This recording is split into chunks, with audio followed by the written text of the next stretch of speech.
납니다. 예수님 덕분에 신바람 납니다. 예수님 한 분으로 만족합니다. 예수님으로 만족합니다. 예수님 채우세요. 예수님 채우세요. 예수님 만세! 만세! 만세! 만세! 만세! 할렐루야. 아멘. 오늘은 제목을 위기 속에 빛난 바울의 신앙이라는 제목을 가지고 말씀을 드리려고 합니다. 바울은 비록 제수의 몸이지만은 하나님께서 먼저 그를 택하신 이방인의 그릇으로 또한 황제 앞에 왕 앞에 높고 낮음을 하나님께서 분명히 복음을 전하는 그릇으로 쓴다라고 말씀하셨던 그 뜻을 이루기 위해서 제수의 몸이지만 지금 그 일을 이루어가는 것을 볼 수가 있습니다. 가는 가운데 많은 위험과 위기가 찾아오고 있습니다. 그렇지만은 하나님께서는 이 바울을 통하여서 이제 그 배 안에 있는 자들을 하나님께서 구원하시고자 하시는 그러한 계획을 가지고 있음을 우리가 알 수가 있는 것입니다. 그래서 많은 사람들은 위기를 만나면 대부분 다 절망하지만은 오늘의 이 바울은 위기 가운데서 자기의 신앙이 더욱더 빛난 것을 볼 수가 있는 것입니다. 이 구원이라고 하는 것은 하나님께서 베풀어 주신 아주 특별한 사랑이고 특별한 은혜인 것입니다. 우리 하나님이 우리를 특별히 구원해 주셨다. 특별하게 하셨다. 특별하게.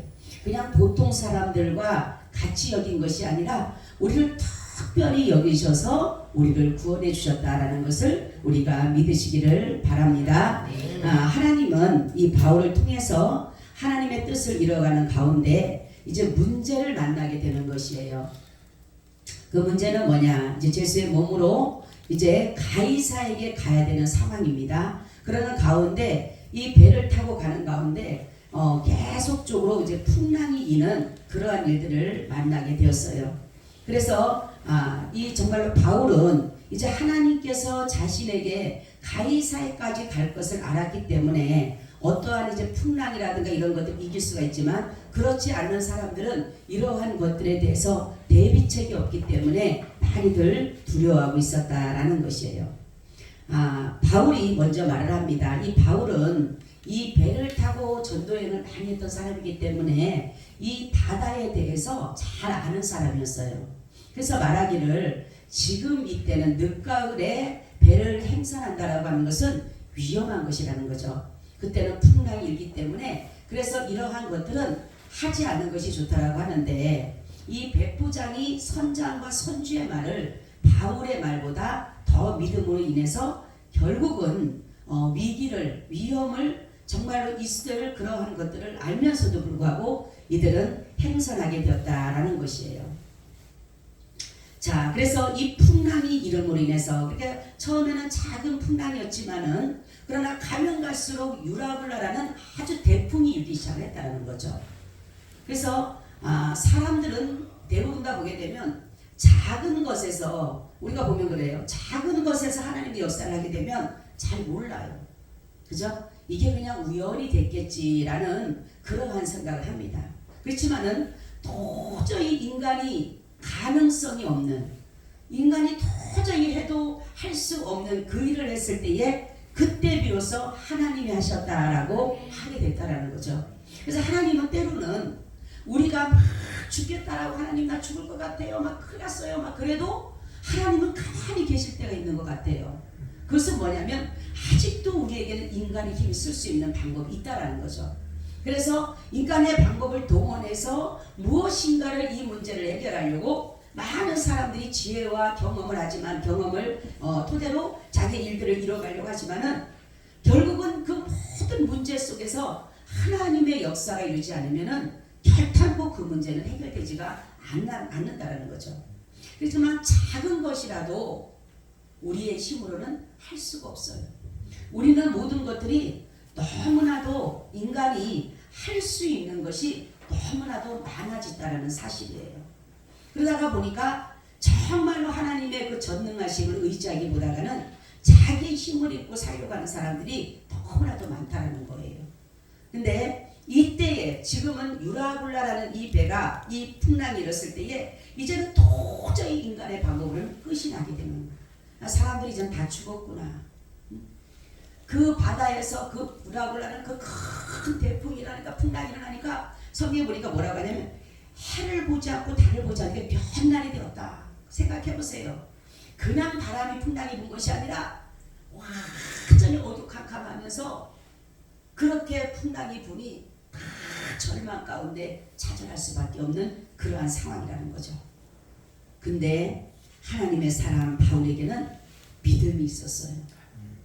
근데 하나님께서 이제 말씀합니다. 뭐라고 하냐면 두려워하지 마라. 너가 가이사 앞에 설 것이다. 그리고 말씀하기를 이 모든 자들도 다 내가 구원해 줄 것이다 라고 말씀하고 있는 것을 볼 수 있습니다.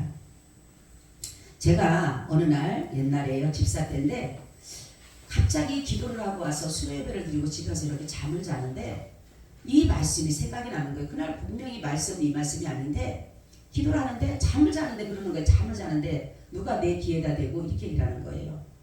생명에는 이상이 없느니라. 배만 파손될 뿐이라. 그러는 거예요. 이게 도대체 뭔 소린가. 그리고 잠을 자려고 막 하는데도 계속 그 말씀이 떠오르는 거예요. 나오는 거예요. 자꾸만 누가 나한테 배만 파손될 것이고 생명에는 이상이 없다. 그래. 그렇죠. 성경에 보니까 그 말씀이 있죠. 그러고 있는데 갑자기 전화 하나가 울리는 거예요. 전화 한 통이 들어보니까 우리 장로님의 작은 어머니, 그러니까 우리 작은 집 아드님이 교통사고가 난 거예요. 교통사고가 났는데 완전히 진짜 죽는다라는 그런 가운데 있는데 제가 거기다가 대고 뭐라 그랬냐면은 그 작은 어머니한테 작은 어머니 걱정하지 마세요. 거기 병원에서는 이미나 죽는다라고 도저히 가능성이 없다라고 얘기를 했는데 작은 어머니한테 제가 걱정하지 마세요. 하나님이 분명히 생명에는 지장이 없을 것입니다. 그랬어요 제가. 그래서 막 이제 우시는 거죠. 그러니까 왜냐하면 저에게 그런 음성을 주셨기 때문에 하나님은 그랬는데 정말로 가보니까 이제 그래서 길병원까지 왔어요. 저기 강원도에서 사고가 났는데 길병원에 왔는데 이제 병원에서 뭐라냐면 가능성이 없다라고 사람들이 시간 맞춰갖고 이제 면회를 하기 시작했어요.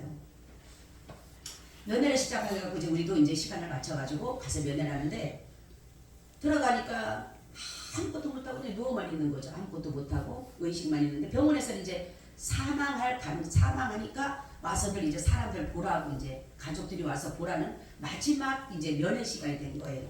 그래서 제가 가자마자 그랬어요. 우리 시동생한테. 삼촌, 하나님은 살아계셔. 그리고 반드시 100일 안에 일어날 거야. 그랬어요. 그리고 기도를 해줬어요 제가. 근데 정말로 기적적으로 100일 만에 살아났습니다. 그래가지고 완전히 머리부터 발끝까지가 다 진짜로 가능성이 없던 사람이 다 정상이 됐어요. 지금은. 근데 신앙을 처음에는 갔다가 지금도 신앙을 안 가져갖고 제가 반드시 삼촌은 신앙생활 해야 돼. 제가 그러거든요. 그러니까 우리는 정말로 하나님께서 그때 저에게 왜 그 말씀을 줬는지를 생각하면서 우리는 때로는 이렇게 세상에 살아가면서 절망하고 좌절할 수 있는 이러한 삶이 될 수가 있다는 거죠. 그러나 생명의 주인 되신 하나님께서는 우리의 생명을 지켜주시고 계신다는 거예요. 바로 오늘 우리에게 주시는 교훈은 다른 것이 아닙니다. 우리도 이러한 위기를 만나요. 그죠? 정말로 살 수만까지 끊어질 만한 그러한 정말로 너무너무 어렵고 힘들고 솟아날 가능성이 없는 그러한 일들을 우리도 때로는 만난다는 거예요. 그러니까 더 이상 인간의 방법으로는 할 수 없는 그러한 것을 했을 때 대부분 사람들은 낭망하고 절망하고 결국은 포기하게 된다는 거죠. 근데 주님은 우리에게 이러한 위기와 문제를 주시는 이유는 그때의 주님의 복음을 나타내기 위한 것입니다. 아멘. 우리가 잘 알아야 될 것이 뭐냐면 사람들은 내가 좋을 때, 잘 될 때, 평안할 때, 막 뭐든지 잘 될 때에만이 복음을 전한 줄 알아요. 근데 그것은 아닙니다. 성경에 보면 내가 때를 얻든지 못 얻든지 하나님의 말씀을 전하라 이렇게 말씀했어요. 그런데 진정한 복음은 사실 정말로 우리가 어느 것 하나 자랑할 것 없을 때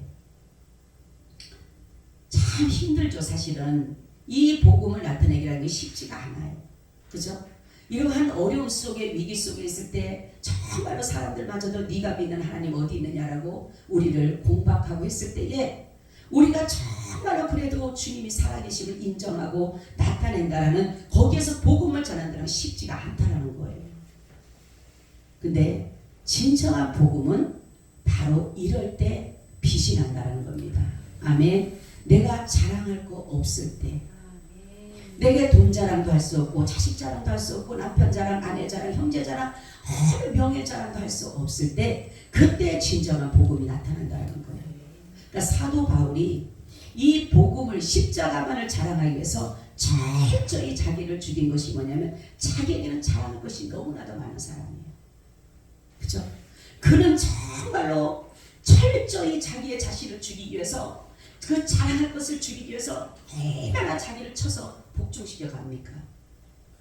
그때 사도 바울은 늘 복음을 자랑하게 되고 예수 그리스도의 그 복음을 자랑하는 그러한 사람인데 우리는 어떻습니까? 무엇이 잘 되면은 복음을 전해요. 야야 하나님이 이렇게 하셨다면서 다 복음을 전해요. 근데 내가 아무것도 안 되고 너무너무 힘들고 정말로 모든 것들이 어려움 속에 있을 때에 어느 것 하나 나타내는 거 하나도 없을 때 그때는 복음을 안 전한다는 거.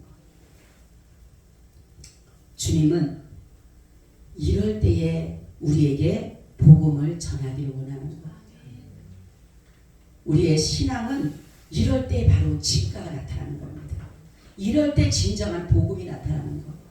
내가 무엇인가를 잘했을 때에 나타나는 것이 그게 복음이 아니라 바로 예수 그리스도는 고난이 바로 십자가의 고난이 바로 우리에게 복음이 된 것이에요. 죄를 대속하시고 고난을 당하시고 죽임을 당하시는 그것이 바로 우리에게는 소망이 된 것처럼 우리도 복음을 전할 때에 진정한 복음을 안다라면 우리는 이때에 복음을 전해야 되는 것이에요. 여러분 정말로 주님 이럴 때에 내가 고난당하고 정말로 괴롭고 아파하고 절망될 때 삶의 끝까지 노력할 때 정말 하나님만이 나도 하나님 빠져도 나를 버린 것처럼 그러한 느낌이 올 때에 주님은 가장 우리 가까이서 역사하고 계신다는 겁니다. 아멘. 주님은 우리가 그렇잖아요.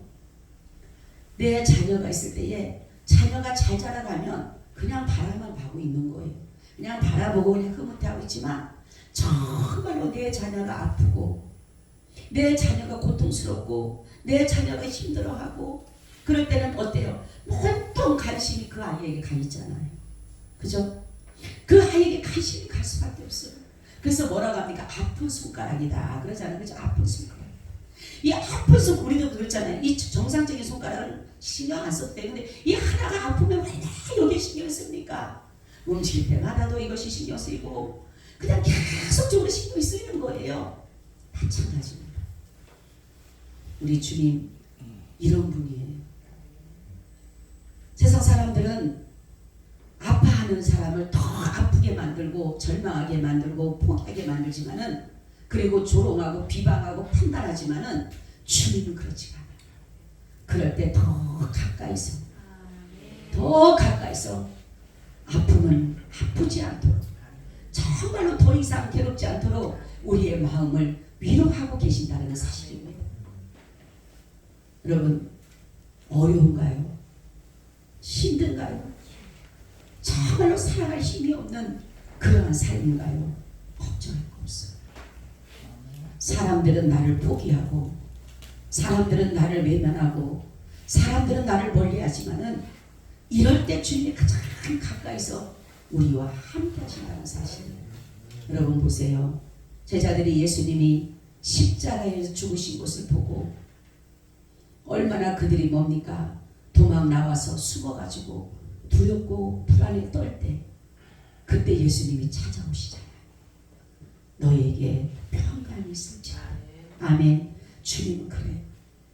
여러분 우리가 절망하고 낙심하고 어려울 때 주님은 가장 우리에게 주목하고 계십니다. 아멘. 그래서 사랑받고 있는 거예요. 여러분 우리 복음성가 하나 있죠? 주가 일하시네. 여러분 이거 알죠? 네? 이 찬양 아시죠? 여기가 반주가 없으니까 그러는데 자, 가사를 제가 불러드릴 테니까 한번 해보세요. 날이 저물어 갈 때 그때가 하나님의 때 내 힘으로 안 될 때 빈손으로 걸을 때 내가 고백해 여호와 이래. 저기 보면 있을 거예요. 그 찬양 저 핸드폰 한번 찾아서 한번 보셔봐요. 핸드폰 있으신 분들 한번 찾아서 보세요. 자, 우리 다 찾으셔서 이제 한번 틀어보셔요.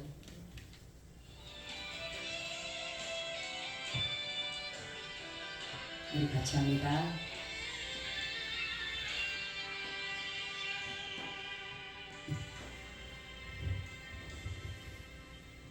아니죠? 아닌데?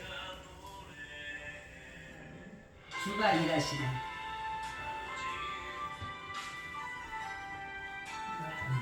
네, 그거.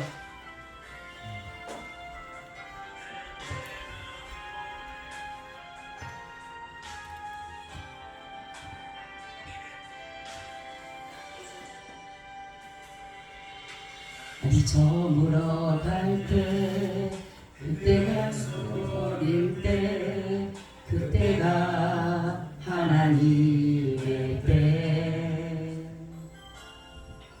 내 힘으로 안 될 때 빈손으로 걸을 때 내가 고백해 여호와 이래. 주가 일하시네. 주가 일하시네.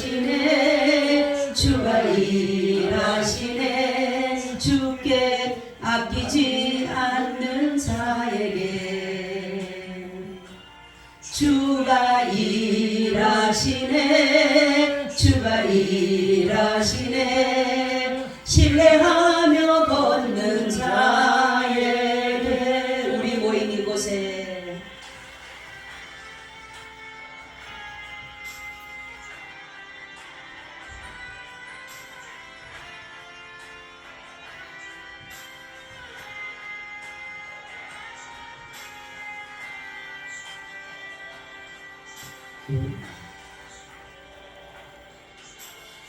모인 이곳에 주님 함께 하신 누리네 아버지 은혜. 누리네 아버지 은혜. 적은 떡과 물고기 적은 떡과 물 내 모든 것을 드릴 때 내 모든 것을 드릴 때 모두 고백해 모두 고백해 여호와 이래. 주가 일하시네.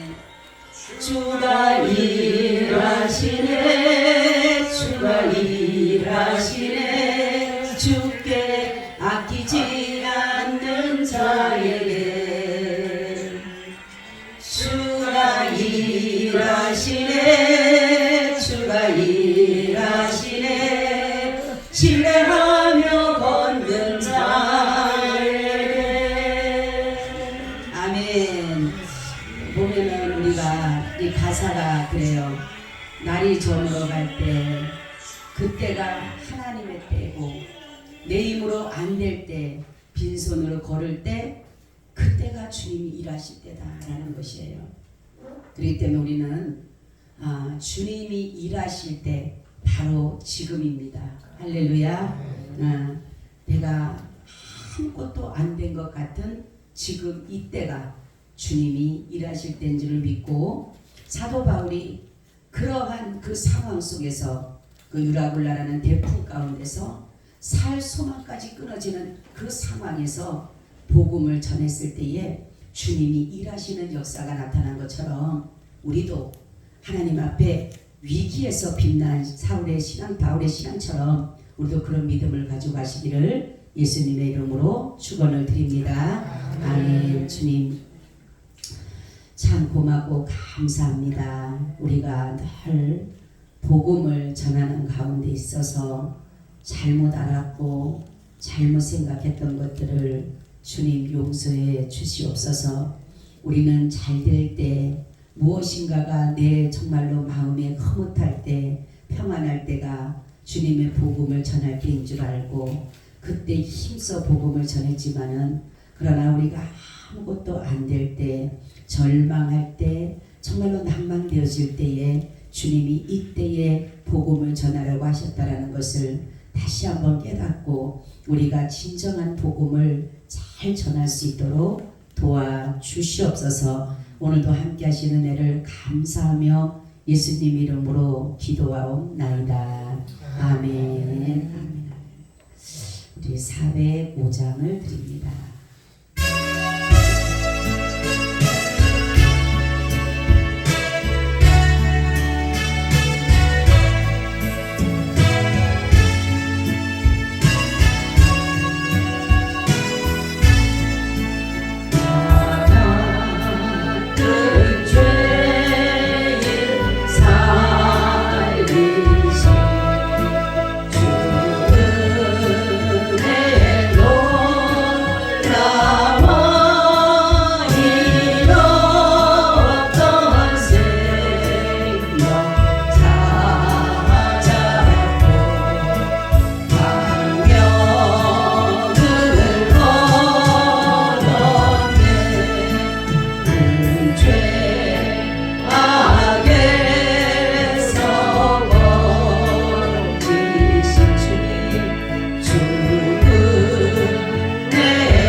주기도문으로